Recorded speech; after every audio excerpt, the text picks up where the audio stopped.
Now, the Labour Member of Parliament, Rosie Duffield, has hit out at a primary school for posting a picture online of one of their students posing with pro-trans and pride flags. Not just one, about 20, a whole host. About 20 of them, I'd say. The Labour MP argues these children have no meaningful concept of sexuality or gender identity and should essentially be left alone. Well, is she right? Well, joining us now is the co-founder of Thoughtful Therapists, James Esses, who supports Rosie Duffield's position, and the LGBTI liberation campaigner, Peter Tatchell, who's for children celebrating Pride.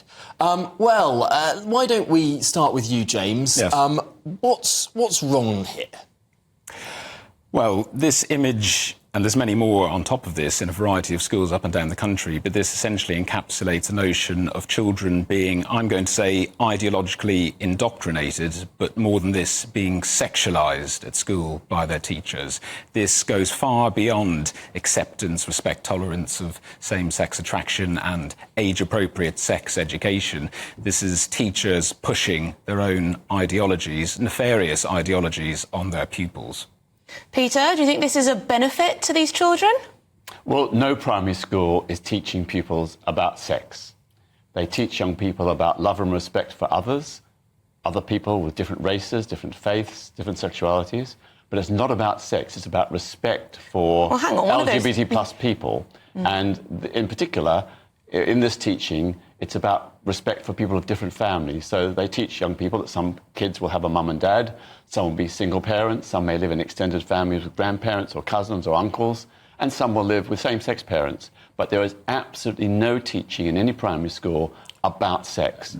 This we don't know the full details, but I think this particular school was merely attempting to acknowledge that some of the kids in the school will have same-sex parents, and that should be respected. But it's not about sex. Peter, I mean, James, one of the young boys there was holding up a sign saying, "I can't even think straight." That goes beyond just teaching people that people have different families. Oh, of course it does. I mean, that's the type of sign you might expect to see on a stag or a hen do, not in a primary school classroom. I mean, you know, I fundamentally disagree with Peter. No surprises, though. Peter has previously said that UK schools should teach students about the erotic value of foreplay. Secondary schools, young people aged 16 and over, not in primary school, fair enough, Peter, and not but for young kids in secondary school. The point is that the teaching, the symbolism here is very clearly linked to sex. This school is part of a federation of schools. I posted recently photographs from one of the sister schools in which children are drawing flags representing omnisexuality, asexuality, pansexuality. Those are sex-based terms, and children as young as 5 years old are being exposed to this. That's very true, isn't it? Pansexuality, that is obviously about sex. It's about an identity. It's not about sex. Oh, come on, Peter. Pansexuality, obviously that's about sex. It's about saying some people may fall in love with someone of the same gender or a different gender. That's all it's about. It's not about sex. Peter, I refuse to believe that you actually genuinely think that young children this age should be, you know, being handed signs saying, "I can't even think straight," or having the progress flag and learning all about gender identity and whatnot. Is it not a bit much? They are very young. I agree that some of these slogans may have been inappropriate. It all depends on whether the children understood the issues. But we have to remember that young kids today are becoming aware of their sexuality or gender identity at a very young... Some are becoming aware at a very young age, and those kids need support. And those who have same-sex parents or a trans parent, they need support too, to not feel left out, not feel excluded, not feel marginalised. It's about kindness to pupils in our schools who come from different families and different parents. James, just because the word sexuality has the word sex within it, that could well mean male, female, rather than intercourse. Well, as we've just said, terms like pansexuality, omnisexuality relate to the type of person you are sexually attracted to.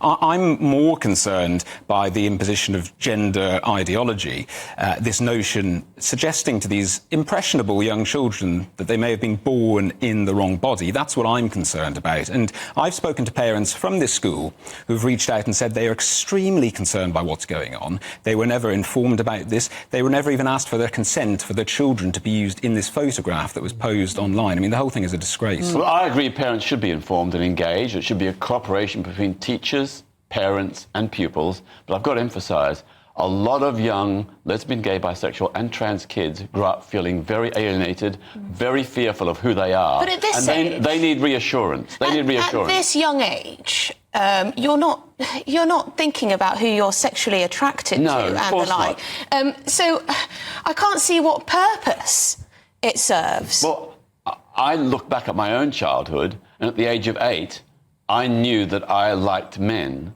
I didn't see it as sex at all. I just thought I would like to be with a man. Lots of young kids have those feelings But today. is this encouraging children to think about whether they're born in the wrong body or whether they'd be happier as a boy and a girl at such a young age? No one should be encouraged. No one should be encouraged, but they should be supported if But it's that's sort of the way making they it feel. cool, isn't it? No? No, it's about giving reassurance to kids who are often very anxious about their sexuality or gender identity. And we know lots of young kids go through a great deal of personal trauma, and some even feel like taking their own lives. We've got to stop that. And it's not about encouraging or promoting, it's about being supportive.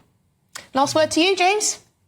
I mean, where to begin? Peter's politicising and weaponising the idea of suicide. This has been debunked. The fact of the matter is these are young children, prepubescent children. We should not be teaching them sex in this way. We should not be suggesting to them that they may have been born in the wrong body and then encouraging them or affirming them down a pathway of irreversible transition. This is completely unprofessional, inappropriate. The government has released guidance saying that schools should not be doing this, and the government needs to do something to clamp down on this before it's too late and more children become harmed off the back of this radical ideology. Yeah, no children should be harmed. I agree with that. Well, there we go. A point of consensus, although much disagreement as well. We'll have to leave it there. James Esses, Peter Tatchell, thank you so much for talking through that contentious issue. Yes, let us know